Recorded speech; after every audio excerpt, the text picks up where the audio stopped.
இது மகிமை நேரம். கர்த்தராகிய இயேசு கிறிஸ்துவின் நாமத்தினாலே உங்களை அன்போடு கூட மகிமை நேரம் நிகழ்ச்சிக்கு வரவேற்கிறேன். ஒவ்வொரு நாளும் மகிமையின் தேவனை குறித்து நாம் சிந்தித்துக் கொண்டிருக்கிறோம்.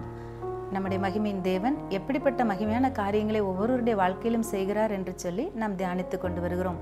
இந்த நாளிலும் மரித்தோரை உயிர்த்தெழச் செய்கிற அவருடைய மகிமையை நாம் தியானிக்க போகிறோம்.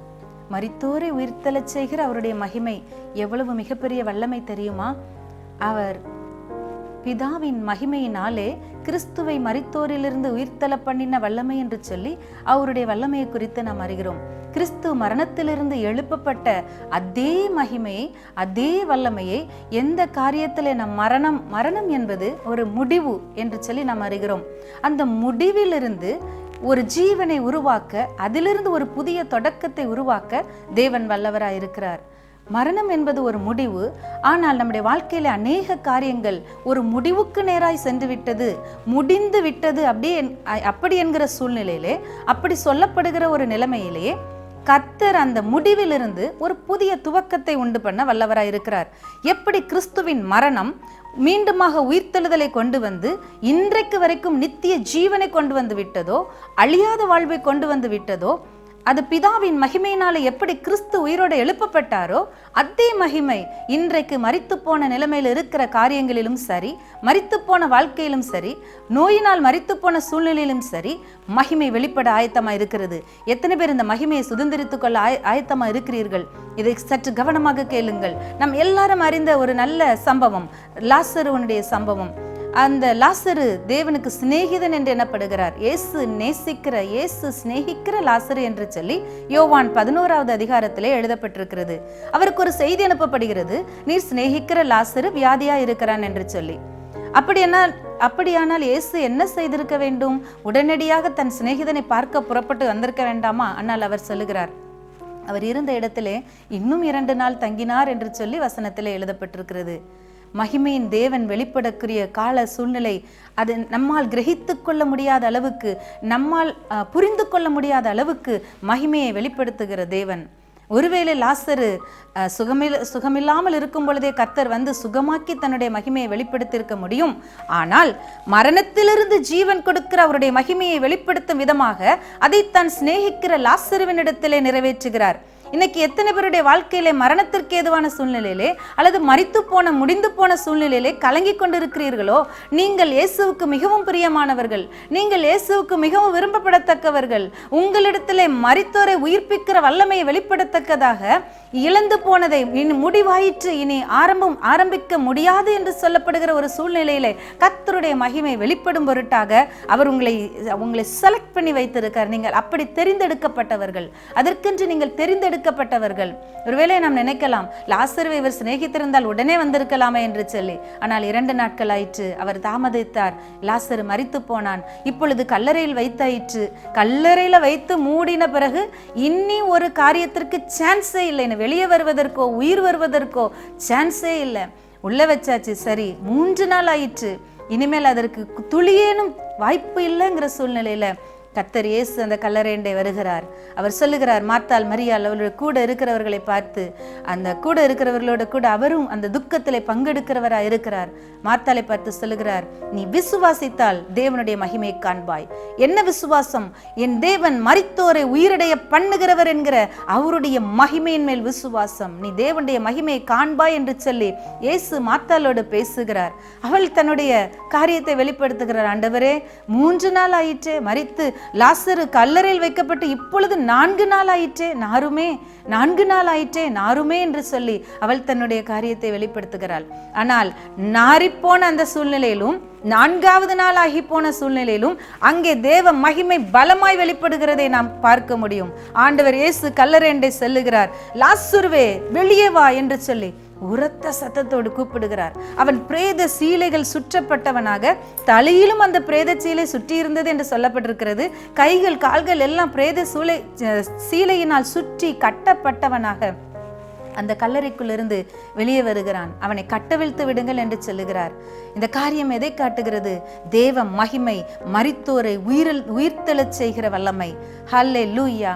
யார் யார் இன்றைக்கு நோயின் அகோரப்படியினால அவ்வளவுதான் முடிந்தது, மருத்துவர்கள் கைவிட்டு விட்டார்கள், இனி பிழைக்கிறதற்கு ஒரு சான்ஸே கிடையாது, வாய்ப்பே கிடையாது என்ற சூழ்நிலையில இருந்து கொண்டு இருக்கிறீர்களோ, இயேசுவுடைய மகிமை உங்களை தேடி வருகிறது. இன்றைக்கு மகிமையின் தேவன் உங்களுக்கு ஜீவன் கொடுக்கிறவராய், உங்களை உயிர்ப்பிக்கிறவராய், உங்களுக்கு செயல்பட முடியாத கை கால்களை செயல்பட செய்கிறவராய், அவருடைய அற்புத வல்லமையை வெளிப்படுத்துகிறவராய் நம்முடைய நடுவிலே கடந்து வருகிறார். ஒருவேளை நம்முடைய சரீரம் செத்து போன சூழ்நிலையிலே தேவன் உயிரிடச் செய்கிறவர் மாத்திரமல்ல, ஏதோ ஒரு காரியத்திலே செத்து போன போல சூழ்நிலை, செத்து போயிட்டு இனிமே முடியாது, அவ்வளவுதான், ஃபுல்லி க்ளோஸ்ட், முடிந்து விட்டது என்று எழுதி சீல் வைக்கப்பட்ட ஒரு சூழ்நிலையில கர்த்தர் அதிலிருந்து ஒரு புதிய ஆரம்பத்தை கொடுக்க வல்லவராய் இருக்கிறார். நான் என்னுடைய தோழியுடைய வாழ்க்கையிலிருந்து நான் ஒரு சம்பவத்தை சொல்ல முடியும். அவர்களும் ஒரு காம்படிட்டிவ் எக்ஸாம் எழுதினார்கள். அதில் குறிப்பிட்ட அளவு மதிப்பெண் கிடைக்காமல் போயிற்று. தோற்று போய்விடுவோமோ என்கிற சூழ்நிலை தான் இருந்தது. அவ்வளவுதான், மதிப்பெண் கிடைக்கல, இனி முடிந்தது, அவ்வளவுதான், இனிமே இதுல மதிப்பெண் வருவதற்கு வாய்ப்பே இல்லை, தோல்வி அப்படிங்கிற ஒரு சூழ்நிலை. ஆனா அந்த தோல்வி அவர்கள் ஏற்றுக்கொள்ளவில்லை. அவர்கள் சொன்னார்கள், மிகவும் தைரியத்தோட மகிமையின் தேவன் மேல் வைத்திருக்கிற விசுவாசத்தோட சொன்னாங்க, செத்து போன லாசருவை உயிரடைய செய்த தேவன் எனக்கு இந்த இடத்துல நின்று போன கட்டான அந்த மார்க்கு கொடுக்க வல்லவரா இருக்கிறார் என்று சொல்லி தேவனை மகிமைப்படுத்த ஆரம்பித்தார்கள். திரும்ப திரும்ப எனக்கு நன்றாக நினைவிருக்கிறது, நாங்கள் ஒருவரை சந்திக்கும் போதெல்லாம், ஐயோ அந்த மதிப்பெண் எப்படி என்ன திரும்ப வரும், முடியாது, அவ்வளவுதான், ஒன்ஸ் ஒரு மார்க் எழுதிட்டா எழுதுனது தான், அதை மாற்ற முடியாது, அப்படியானால் இதுல வாய்ப்பே இல்லை, இனிமேல் அது பாஸ் ஆகிறதுக்கான வாய்ப்பே இல்லை.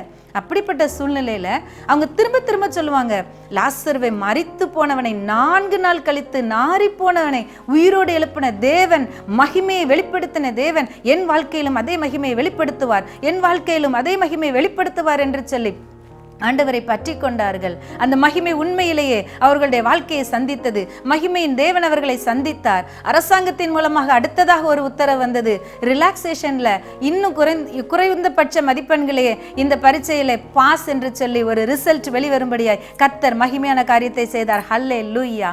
ஆண்டவருடைய நாமம் மகிமைப்படுவதாக. என் தேவனால் முடியாத காரியம் ஒன்றுமே இல்லை, அவ்வளவுதான், முடிந்தது, ஃபினிஷ்ட் என்று எழுதப்பட்ட இடத்துல தேவன் ஒரு புதிய ஆரம்பத்தை கொடுக்கிறார். முடிந்து விட்டது, இனி வாய்ப்பே இல்லை, சூழ்நிலைக்கு சாத்தியமே இல்லை அப்படிங்கிற சூழ்நிலையில கர்த்தர் ஒரு அசாதாரணமான ஒரு ரிசல்ட்டை கொண்டு வருகிறார். மரித்து அடக்கம் பண்ணப்பட்டு 4 நாள் ஆனாலும் ஜீவனோடு எழுப்புகிறவருடைய வல்லமை, அசாதாரண காரியத்தை மகிமையின் தேவன் செய்கிறார். இன்றைக்கு உங்களுடைய வாழ்க்கையிலே எத்தனை பேர் அவ்வளோதான், ஃபினிஷ்ட், முடிந்தது, இனிமேல் ஒன்றுமே முடியாது, அவ்வளோதான், கைவிட்டாச்சு, இந்த எக்ஸாமா முடிஞ்சிச்சு, என் கைவிட்டு போயிட்டு, பிள்ளை கையை விட்டு போயிட்டு, பிள்ளை என் கைக்கு அடங்காமல் போயிட்டு, என்ன எதையோ நினைத்து நீங்கள் அவ்வளோதான், இனிமேல் இதில் எப்படி ஒரு புதிய ஆரம்பம் வர முடியும் என்று சொல்லி நீங்கள் நினைத்து கொண்டு இருக்கிறீங்கல்ல. உங்கள் பிள்ளைகளை குறித்து கவலையோட பாரத்தோட யாரும் நின்று கொண்டு இருக்கிறீங்க. முடிந்தது, அவ்வளோதான், என் பிள்ளை நான் திரும்ப பெற்றுக்கொள்வேனா, இழந்து போவேனா என்று சொல்லி நீங்கள் வருத்தத்தோடு இருந்து கொண்டு இருக்கிறீங்க. மகிமையின் தேவன் உங்களை சந்திக்க உங்களுடைய பிள்ளையுடைய வாழ்க்கையில் ஒரு அற்புதத்தை செய்ய போகிறார். அவருடைய மகிமையை வெளிப்படுத்த போகிறார். ஒரு புதிய ஜீவனையும் சுகத்தையும் அவனுக்குள்ளே வைக்க போகிறார். விசுவாசித்ததை பெற்றுக் கொள்ளுங்கள். கர்த்தருடைய மகிமை ஜீவனை கொண்டு வருகிறது. மரித்தோரை உயிர்த்தெழச் செய்கிற வல்லமை, மரித்தோரை உயிர் பெறச் செய்கிற அந்த மகிமை இன்றைக்கு இந்த நிகழ்ச்சியை பார்த்து கொண்டு இருக்கிற உங்களுக்குள்ளாக வருகிறது. உங்களுடைய பிள்ளையுடைய வாழ்க்கையில் ஒரு அற்புதம் நடக்கும். நிச்சயமாகவே அவன் ஜீவன் பெற்று எழும்புவான். அவன் அவன் அவன் அவன் கர்த்தருக்கு மகிமை கொண்டு வருகிற பாத்திரமாக எழும்புவான். இல்லை, முடிந்தது என்று சொல்லுகிற இடத்திலே புதிய ஆரம்பத்தை கொடுக்க என் தேவனால முடியும். விசுவாசித்து பெற்றுக்கொள்ளுங்கள். மகிமையின் தேவன் இப்பொழுது உங்களோடு கூட இடைப்பட்டு கொண்டிருக்கிறார். இந்த ஒரு புதிய பாக்கியத்தை, ஒரு புதிய அனுபவத்தை, ஒரு புது ஜீவனை, ஒரு புது ஆரம்பத்தை பெற்றுக்கொள்ளும்படியாக நாம் எல்லாரும் கண்களை மூடி ஜெபிக்கலாம். அன்பின் பரலோக தகப்பனே, நன்றியோடு மை துதிக்கிறோம், ஸ்தோத்தரிக்கிறோம். அப்பா, மரித்தோரை உயிர்த்தெழ செய்கிற வல்லமை உமக்கு உண்டு ஆண்டவரே. அப்பா, கிறிஸ்து மரித்தோரிலிருந்து எழுப்பப்பட்டதை இன்றைக்கும் உயிர்த்தெழுந்த வல்லமையோடு செயலாற்றுகிறதை நாங்கள் பார்த்திருக்கிறோம், விசுவாசித்திருக்கிறோம். அப்பா, எங்களுக்கும் ஒரு மகிமையான உயிர்த்தெழுதல் உண்டென்று நம்புகிறோம். ஆனால் இன்றைக்கு உலக சூழ்நிலையிலே நாங்கள் வாழ்கிற இந்த பிசிக்கல் அண்டர் இந்த அட்மாஸ்பியரிலேயே தகப்பனே, எந்த காரியங்கள் மரித்து விட்டதுங்கிற சூழ்நிலையில நாங்கள் இருக்கிறோமோ, இனிமே அவ்வளவுதாங்கிற கண்டிஷன்ல நின்று கொண்டு இருக்கிறோமோ அங்க உங்க மகிமை இன்னைக்கு கடந்து வருகிறதற்காக நன்றி. உங்களுடைய பிள்ளைகளுக்கு ஒரு காரியத்தை நீங்க செய்ய போறீங்கப்பா, ஒரு அற்புதத்தை செய்ய போறீங்க ஆண்டவரே, ஒரு அதிசயத்தை செய்ய போறீங்கப்பா ஆண்டவரே. அது எங்களால கிரகிக்க முடியாத அளவுக்கு ஆச்சரியப்படத்தக்க விதத்துல, அற்புதமான விதத்துல நீங்க செயல்பட போறீங்க. அது எங்க தகுதியினால் அல்ல, அது எங்க நீதியினால் அல்ல ஆண்டவரே. ஸ்தோத்திரம் ஆண்டவரே. உங்க மகிமையினால, உங்க மகிமையின் ஐஸ்வர்யத்திலிருந்து எடுத்து நீங்க புது ஜீவனை கொடுக்க போகிறீங்க, புது ஆரம்பத்தை கொடுக்க போறீங்க. உமக்கு நன்றி ஆண்டவரே. ஸ்தோத்திரம் ஆண்டவரே, ஸ்தோத்திரம் ஆண்டவரே. மகிழ்ந்து களி கூறும்படி ஆண்டவரே ஸ்தோத்திரம் அப்பா. விலையேறப்பெற்ற ஒரு உயர்வுக்குள்ளாக கடந்து போகும்படி, விலையேறப்பெற்ற ஒரு ஜீவனை மீட்டுக் கொள்ளும்படி ஆண்டவரே நீங்க அற்புதத்தை செய்கிறதற்காக உமக்கு நன்றி. மகிமையின் ஆண்டவரே துதிக்கிறோம், ஸ்தோத்தரிக்கிறோம், ஸ்தோத்தரிக்கிறோம். எல்லா துதியும் கனமும் உமக்கு எடுக்கிறோம். இயேசுவின் நாமத்தில் ஜெபிக்கிறோம் நல்ல பிதாவே, ஆமென்.